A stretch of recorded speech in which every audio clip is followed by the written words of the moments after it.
Il est d'empêcher les Arabes de semer, de récolter, de pâturer, de jouir de leurs champs, aller tous les ans leur brûler les récoltes, ou bien exterminer-les jusqu'au dernier. Si ces gredins se retirent dans des cavernes, fumez-les à outrance comme des renards. Et ça, il y a pire, je peux te lire pire que ça, Saint-Arnaud, etc., qui ont du même acabit. C'est eux qui ont assassiné. Au début, la conquête, on payait des soldats au rapport de nombre d'oreilles, voire de têtes coupées. Et on faisait des allées de têtes coupées d'Algériens qu'on avait éliminés en rasant le village. Ouais, et les fumées dans les grottes. Ça, mes parents l'ont jamais su, je pense. Ouais. Tu vois, même moi, je l'ai jamais su. Je le sais maintenant. Et fumer dans les grottes, j'avais déjà entendu parler. Les enfumades. J'avais entendu parler de cette histoire, oui. Et finalement, c'est une prémisse quelque part, enfin, un historien disait ça, que c'était une prémisse quelque part des chambres à gaz.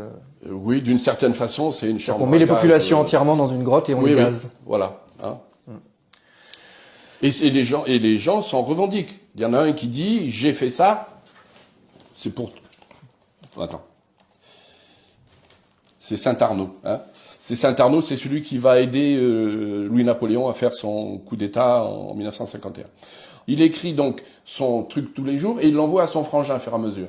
Et il dit, 11 octobre 1842, nous tirons peu de coups de fusil, nous brûlons tous les douars, tous les villages, toutes les cahutes. 15 août 1845, 500 Algériens s'abritent dans une grotte entre Ténès et Mostaganem. Ils refusent de se rendre. J'ordonne à mes soldats de les emmurer vivants. Je fais boucher hermétiquement toutes les issues. Je fais un vaste cimetière. Point de suspension. Personne que moi ne sait qu'il y a là-dessous la terre, 500 brigands qui n'égorgeront plus les Français. Ma conscience ne me reproche rien. Bon, extrait, hein.